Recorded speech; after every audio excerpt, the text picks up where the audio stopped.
I move different, ride smooth, time to merge lanes. Many come and go, this life in this rap game. I move different, ride smooth, time to merge lanes. I just wanna get paid, you can have fame. I move different, ride smooth, time to merge lanes. Many come and go, this life in this rap game. Good. Like to welcome everybody to another edition of the Major Music Lounge podcast. It's your host D Dot, and today we're actually going to be joined by a former guest of the show, also another podcast host of the Proven Knowledge podcast, and also a music producer by the name of Anthony Church is going to stop by.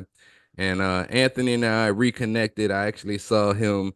He's been releasing quite a lot of music in 2024. So we're going to talk about that, how things are going with the Proven Knowledge podcast, and more. If this is your first time tuning into the Major Music Lounge podcast, I like to talk to other music creators about their journey creating music. Maybe they're also a content creator. Maybe they had a recent project similar to Anthony Church, for example. Well, this is the place for independent artists and producers to come on and talk about some of what they're doing. You can follow me on Instagram at d._major music. Same thing on TikTok or Threads. And if you use Twitter, X, whatever you want to call it, you can follow me at d.mme. But if you are an independent artist or producer, feel free to hit me on one of those platforms and discuss getting on the podcast. I love to have new guests, so hit me up on one of those platforms and we'll make it happen. Now let's go ahead and get into the interview. So we are back with the Major Music Lounge podcast and joined by a good friend of mine, Anthony Church. Very glad to have you on the Major Music Lounge podcast once again. I've been seeing you do a lot of work throughout 2024, so I'm excited to get into that because I listened to quite a few of those releases as well. But how have you been? Man, I've been doing well. Like you said, been pretty busy. It's been quite a year. Even outside of music, I've had a lot of ups and downs this year, but we're still moving and we're still here, which is nice. And I'm grateful to be back on your show and obviously staying up to date with what you're doing too. So appreciate you for having me back on. Oh man, not a problem at all. It's kind of like I look at my IG timeline or any platform really, and it's just like every day I post something, I see you right there as well, and that's kind of like motivation for me. And it's definitely also I look at you kind of like a brother in this like creative space because we do a lot of similar things, and it's really a pleasure to see you still thriving and doing, even better than you were when you initially came on the podcast. So, Yeah.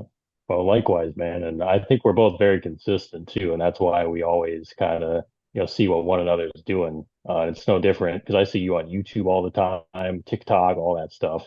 So, it's awesome to stay connected and to be connected in the first place. And yeah, man, I'm excited to be here again. So, yeah, definitely, man. Definitely. I've been keeping up. So, since our last chat, how's everything, been between the music and the Proven Knowledge podcast? Well, tell us a little bit about that. yeah, so I think the first time we talked, I kind of just gave like more of an introduction on like what the show was and things like that. And the show is still going strong. Still doing episodes every week, putting them out on Tuesdays. Got a lot of new artists this year again. Had a lot more people reaching out to me again this year so far, which is super cool. I think I have already the next like couple months even booked out, which is nice. It's always good to stay ahead, as you Yeah. know, with podcasting stuff. So. But as far as music goes, I've released probably the most self-release music that I've done so far this year. A lot of singles, a lot of different projects. I started off the year doing Sound Origin Volume 3, which was kind of finishing off that series, which was an EP series that I did.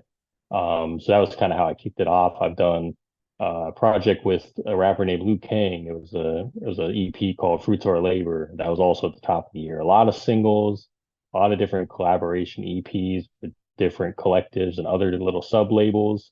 And then the big thing is my album that I'm about to put out called Unknown Advantage, which is going to be 10 tracks, instrumental project.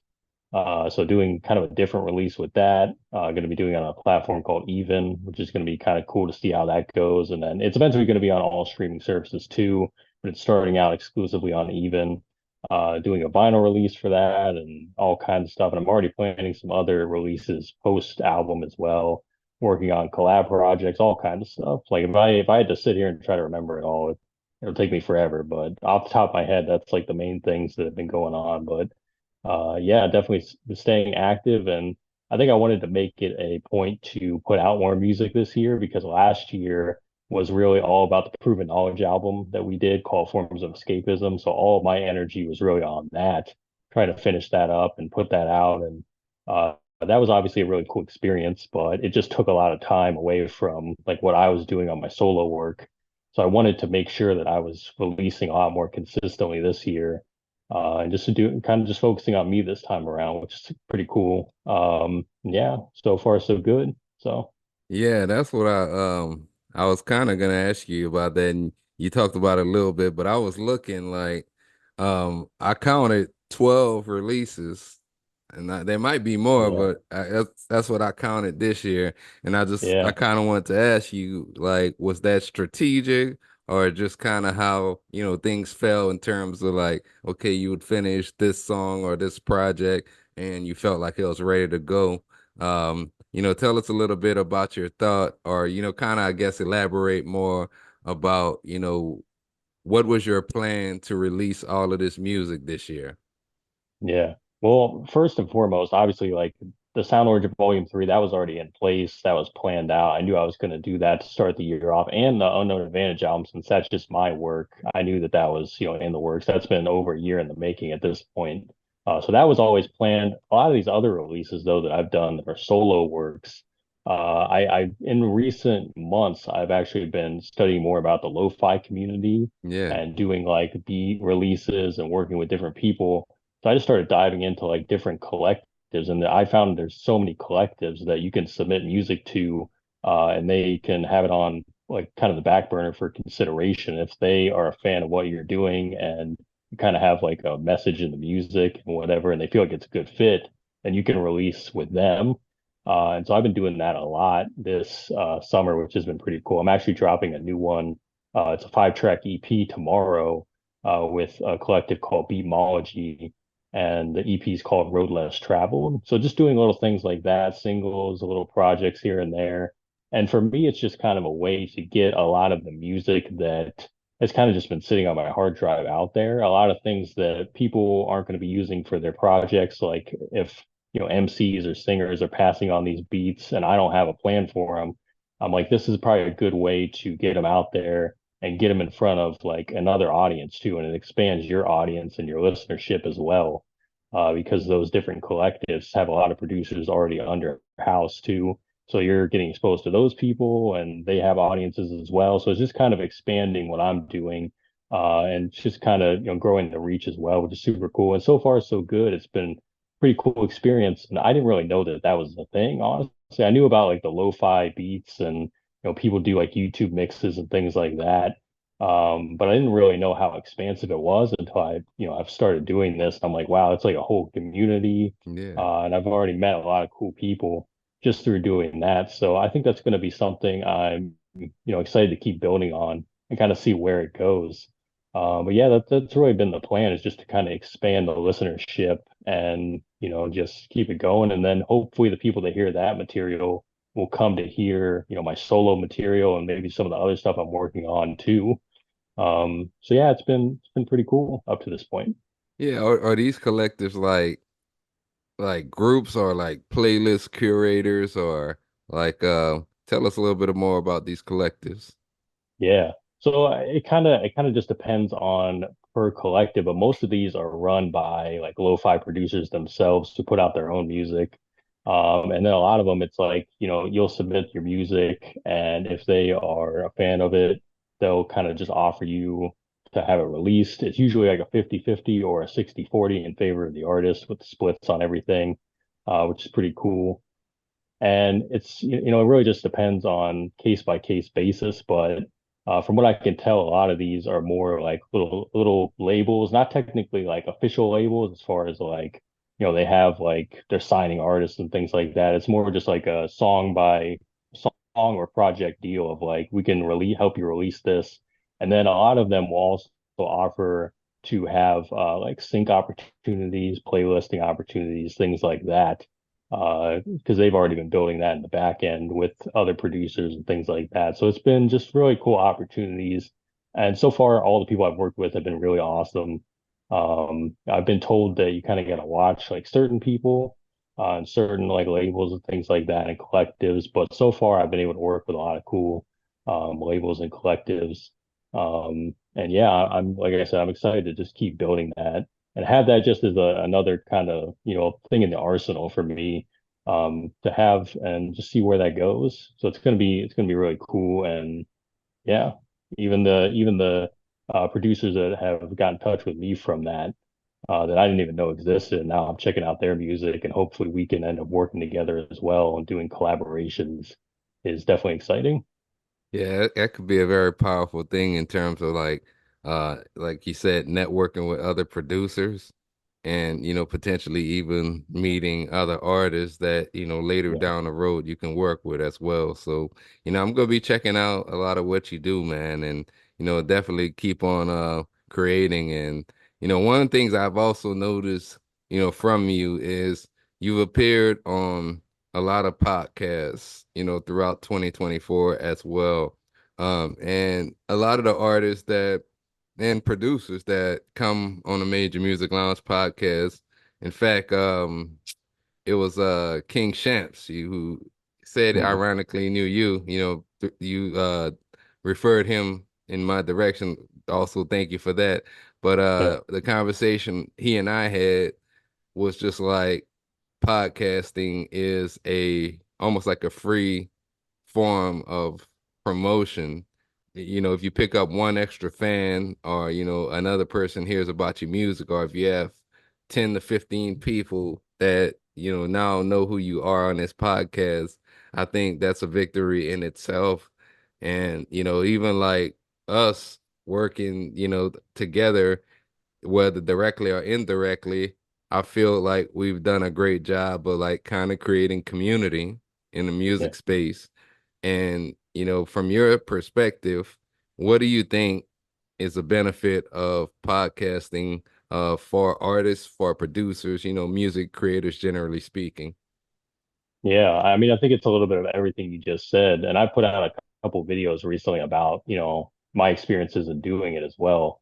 But yeah, I think it's just a great opportunity to expand the network. Kind of like how I just said about working with those collectives and those labels. That's a way of expanding the network.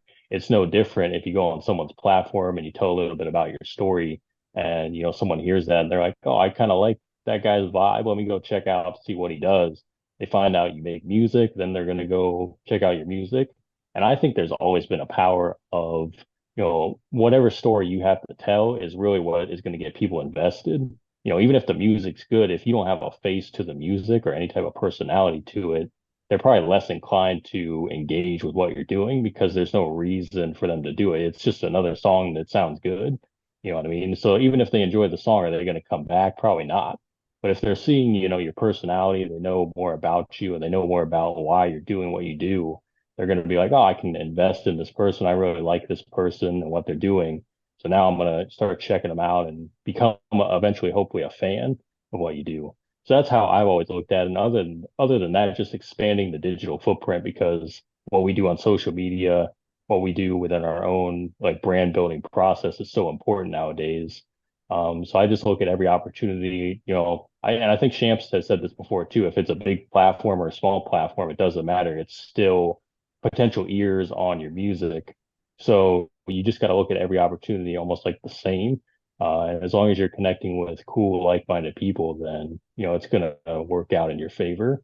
So yeah, I've just made it a note for myself to just do that. Shams is really the main inspiration behind it because he hustles harder than anybody at Yeah. doing that. Like he has been on so many shows, I lost track. I try to check out a lot of his interviews that he does, but it seems like every week he's got a new one. So like how you said you look at me and you see things and you get motivated by that. I look at you guys and I look at other people too. And I'm like, I get motivated by that.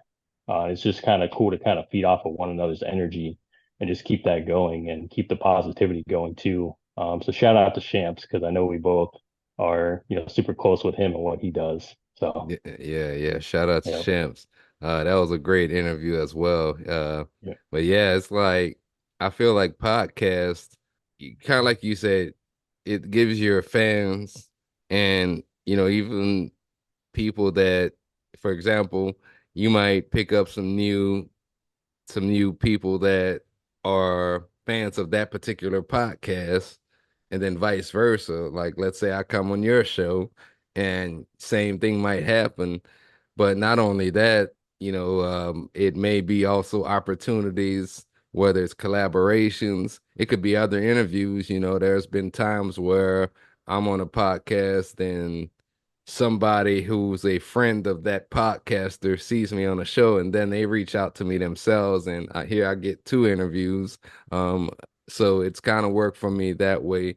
So I feel like not even just podcasts, like I've done interviews in magazines before, for blogs before, and that's a digital footprint. And I think in 2024, there are far too many artists that are making music, but they have nothing else to supplement that music. You might yeah, go to their YouTube or their Instagram pages. I got a friend, and he'll know who he is because I told him about this. But I'm like, you make really good music, why don't you post it, man? And he's mm, just like, he doesn't really want to get out there. Like, he's not a social media guy. I'm like, you don't have to be a yeah, social media guy. Just, post a small clip from your latest release, and, try to network with other creators. And, that's what it's about. You don't necessarily have to always get on camera. So I think there's still a way for you to be creative without necessarily, being the actual person that's on camera. Now, yeah. kind of going to the podcast, the Proven Knowledge podcast, how would you say, because doing this type of thing, there's a lot of challenges, and, whether it's time, or whether it's, maybe for that day you have a show planned, but maybe you're not up for it for whatever reason, but you still go ahead and do it. Like, how would you say from the last time you been on a podcast till now, have you grown as far as, maybe things that you learned along the way? Yeah.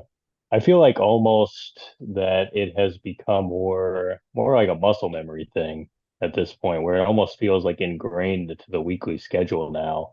And there's some times where it's like hard to book somebody, or you're trying to get like a date sorted out and it just seems to not be working. Somehow it all falls into place miraculously still, and I'm just like, how does that keep happening? But it's like Mm. I feel like that's how I know that the show has a real purpose and that it's like really affecting people, because it just keeps going consistently. And I think planning obviously has a lot to do with that, and just having the right people too, because I want people on the show that genuinely want to be there, not just people. Obviously, hopefully I'm a fan of their music and I believe in what they're doing. But I want people that actually want to be there, and that's pretty much everybody that's come on the show has actually been genuinely supportive of the platform and what I'm trying to do, which is super awesome.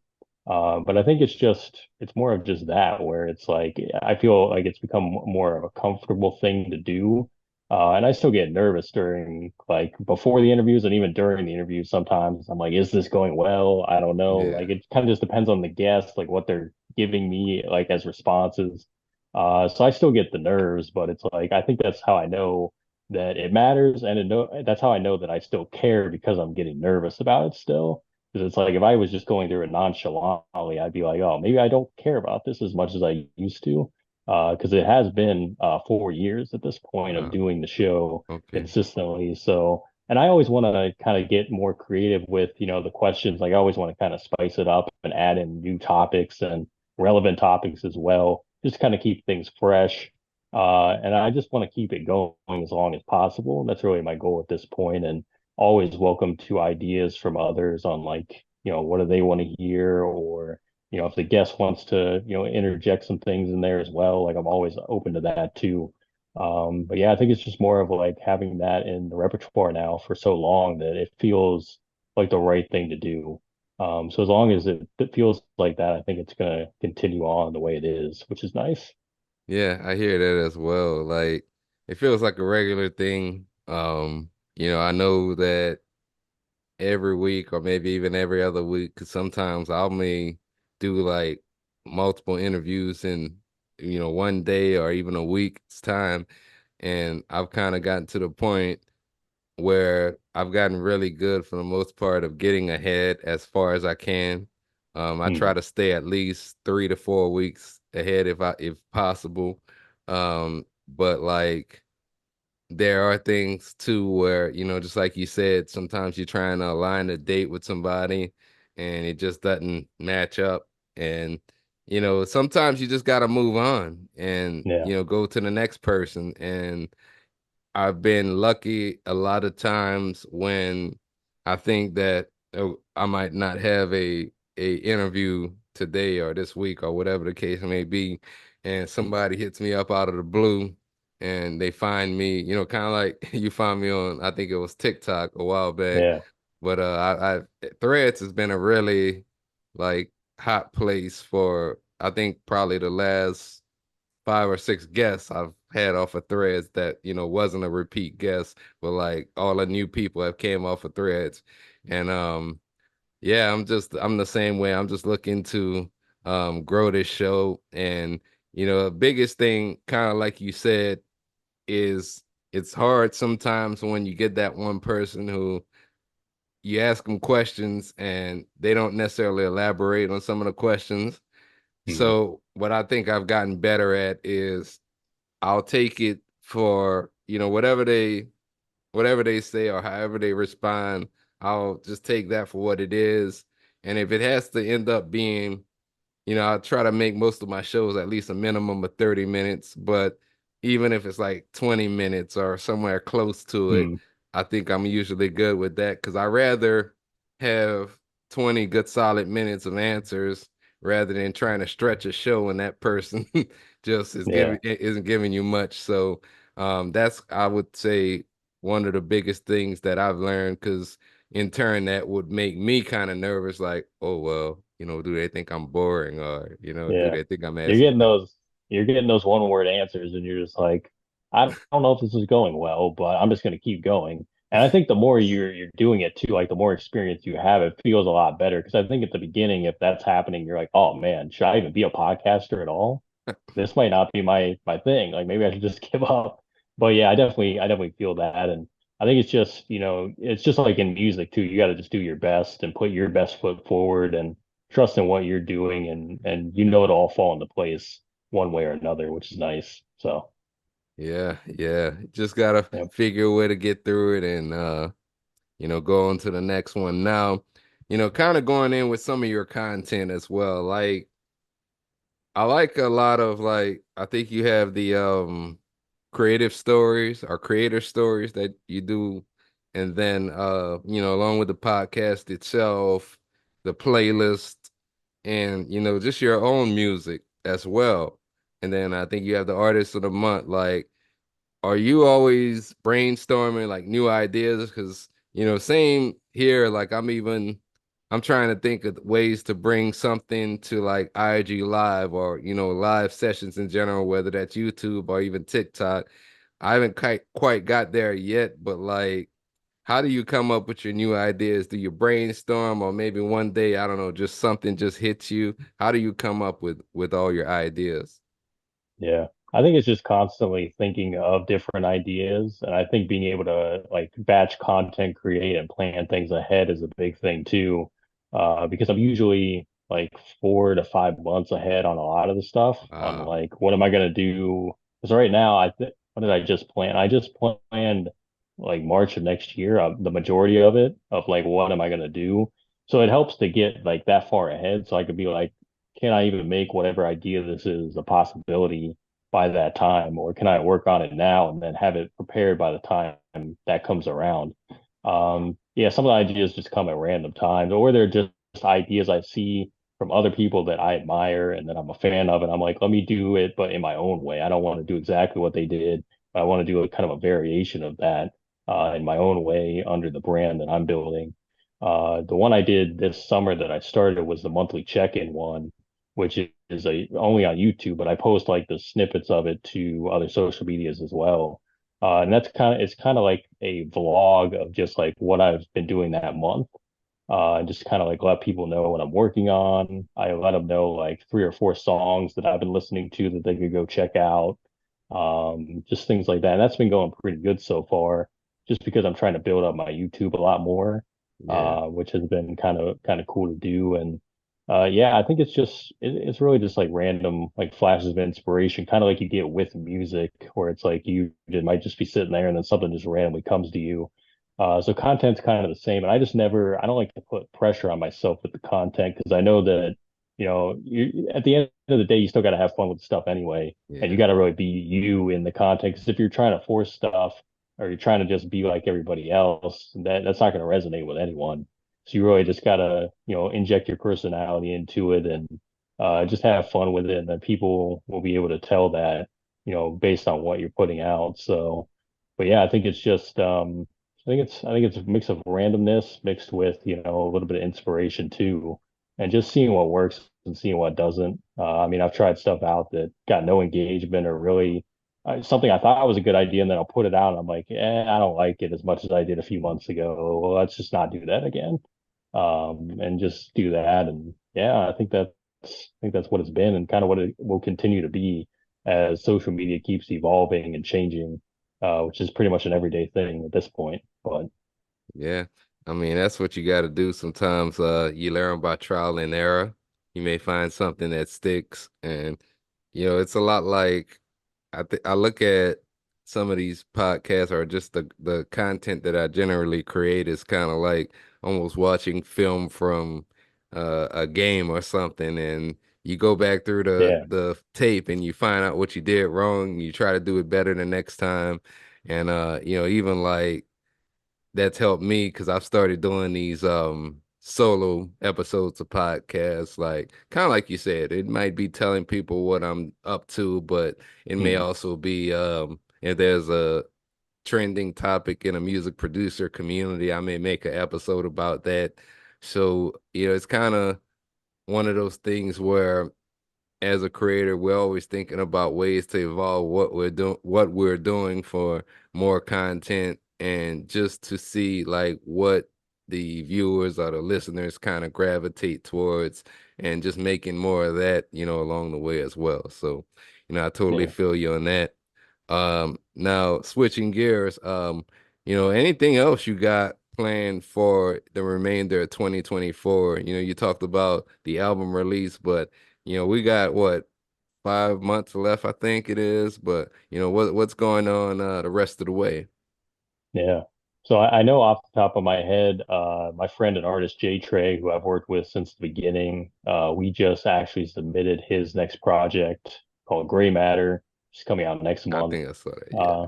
Yeah, so we just submitted that to streaming like last night actually. So that'll be coming out on September 13th, which I'm excited about. So that's like we've been working on a ton of music still. Like we have probably a few hundred songs still just sitting around. So we were just trying to figure out what to do with them. So we're going to be filming content for that. And that's like the precursor to his bigger project called Blackout, which is coming out next year. So yeah, that's going to be cool. I have a collab album with another Ohio artist named Grizz, and we've been working on that for like 2.5 years. It's just kind of one of the timing things where he's trying to, have money to go to the studio and finish up some songs and things like that. But that's definitely still coming. It's probably going to be like 10 or 11 songs, but it's called Solace, fully produced by me. Definitely excited for it. Another collab album is with my friend Soma 79, from Massachusetts. And that's more of like an old school hip hop type joint, which I'm definitely excited about that one too. So those are like three totally different styles of projects. But yeah, all things I'm involved with. And then like I said about just continuing to work with those labels and collectives and do little releases here and there. I'll see what I can do with that, and then just continuing to work on content, continuing the podcast, and yeah, just see where the rest of the year takes me, and hopefully some cool opportunities also come up in that time. But I'm definitely thrilled to see where it leads. So Yeah, yeah. I can't wait to see what else comes next and keeping track of the Proven Knowledge podcast and everything else that you're doing, man. So keep it up. And one more thing, I cannot let you out of here without talking about your Dallas Cowboys. uh well, I gotta say to start, I've told this to multiple people now. I am the least excited I've ever been for a season right now, and I've seen nothing but bad football. Keep that in mind. I wasn't alive for any of the good stuff. So I've seen nothing but bad, and I gotta say this is the least excited I've ever been. For like tonight, the preseason started. There's a couple games on, and I turned one on. I'm like, oh, do I even want to like bother? Because I'm just thinking about what's to come. And I'm just like, I just, I'll still watch, but man, it's gonna be tough. It's gonna be a rough one. So, Man. and I know you always talk about the fans that are like delusional or whatever, and I can promise you that is not me. I live in reality because I've never seen anything You good, and I want nothing to do with any of it. Like, you know, you're a good fan that we probably could have a long conversation about football. It's it's my friends, some of my coworkers, a lot of people out here, they come in on Monday mornings every time they win, throwing it in my face. And oh then when they man, lose, I can't find them. yeah, So it's just I like to post those things sometimes to just kind of troll some of those people because they'll see me the next day and they're like, "What you mean? What you posted? Or why did you post this?" And I know they'll get upset at me, or we'll start yeah, bantering with each other. But um yeah, man, we'll see. I don't know what to make of my team. We'll see. I'm excited about Antonio Pierce. I'm a little worried about the quarterback situation, but we'll kind of see how that goes. I plan on yeah. going at least one game. I may even attend a game with your Cowboys. I want to go see Jaden Daniels, who I'm a big fan of LSU, but he got Oh drafted yeah, at the Redskins, or yeah. the Commanders. Sorry. And I want to go ahead and check him out. But yeah, I mean, other than that, we'll see what happens. I will say, best of luck to you, and your Cowboys at least. Yeah. I mean, I hope I'm wrong. I hope like the way I look at it is if they have a winning season, to me that's a success. Like the last few seasons, they've won 12 games. That's good enough for me because I know they're not going to do anything in the postseason. So it's like they won 12 games. I'm cool. I went to that Seattle game last year where they had that comeback and won. That was kind of cool. They're coming to Cleveland week one and tickets are pretty high. So I'm like, is it even worth it for me to go? I don't Oh know yeah. yet. Um, but that's probably all I'm doing this year. Like I've gone to a few home games the last few seasons, which has been like a cool experience. But yeah, I'm not excited. It might be one of those years where I'm paying attention to like everybody but the Cowboys pretty much. And I'll just be watching them and just be like, yeah, whatever happens, happens. But yeah, I feel like I really feel the older fans are the ones that are what you're describing. Oh Because I feel like yeah, no yeah. one my age or younger should be acting like that. I'm sorry. Like it shouldn't happen because we haven't That, seen anything good. Like, yeah, there's this one older guy I work with, and he he in fact bought this cowboy shirt, and he wears it as much as he can just to antagonize me. And then oh, when he lose, they don't put it on. Like you yeah, can't find him. And acts like nothing happened. yeah, like nothing happened. Yep. But yeah, man, we'll see what happens. I'm just glad we're approaching football season, and we'll have a little something. Like I like baseball, but I gotta also have Yeah, something else with that. Like I can't just have that by itself. So we'll yeah. see. Um, who do you have as far as like shout outs? Some of your supporters. Who may you have as some shout outs? Yeah, I mean, just, shout out to everybody that's following, what I'm doing musically, anybody that's supported the projects that have been coming out recently, anybody that's been on the Proven Knowledge podcast or supported that brand as well. Obviously, too many people to name, but, whoever's done it in the past or now or in the future, definitely appreciate you, and it definitely means the world. So just gonna try to keep doing really cool stuff, and hopefully you guys like it. But Yeah, yeah, definitely. And where can our viewers, our listeners, find your music, the Proven Knowledge podcast, and how can they get in contact with you if they want to become a guest on the Proven Knowledge podcast? yeah. So I'm on streaming platforms, just Anthony Church. You'll see my face on all the stuff, no matter what platform you use. The Proven Knowledge podcast is also streaming on all podcast platforms, not on YouTube, but on every other podcast platform. And if you want to be on the show or you want to get in touch with me, I'd say my primary platform is still Instagram, which is at Anthony_Church24. Or you can send an email, which is anthonychurch24@gmail.com. Reach out to me if you want to be on the show. We'll set up a date and time to make it happen. So yeah, definitely looking forward to potentially hearing from some of you. So Yeah, yeah. Go ahead, hit Anthony Church with a follow. Check out his latest single, Pockets. He also got like up front. There's a couple of singles here that you can check out. I like the vibe of, a lot of the music, that chill, like you said, lo-fi vibe. mm, I just put out a lo-fi album as well. So, I wanted to just kind of have you on and talk about some of what you've been working on and connect with you because it's been a while. It's been, like we yeah, talked about a little over a year actually, close to 2 years actually, mm, um, that you've been on a podcast, and since that we've networked with each other. So, it's always a pleasure to have you on and reconnect. I've had, a couple of people that have been on the Major Music Lounge in the past recently on as well. And I just like to, as I tell them, maybe we don't connect but once or twice a year, but it's mm, just always good to see what each other's doing. So, definitely a yeah. pleasure to have you on.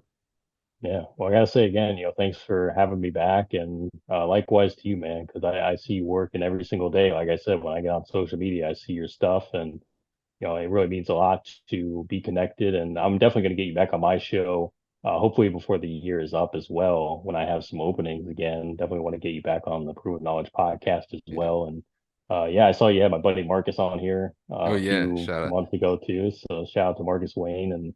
Yeah, keep doing your thing, man, because what you do inspires a lot of people as well. So, thanks again. And whenever you want me back, just let me know. Happy to come Yeah. back. Yeah, appreciate it. Appreciate it really. And let me know as well when you want me on a Proven Knowledge podcast, and I'll definitely, open up my schedule and make it happen for you. Absolutely. Absolutely. You I'm down.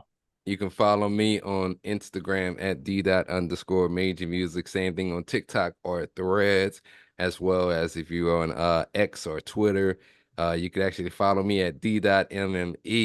And if you like this episode, made it this far, please go ahead, hit the like button and subscribe. It helps this channel grow and the engagement on this channel as well. And you could watch new episodes here on YouTube, as well as you can listen on all podcast streaming platforms. It's been D. Dot and Anthony Church, another episode of the Major Music Lounge, and we're out. Major Music.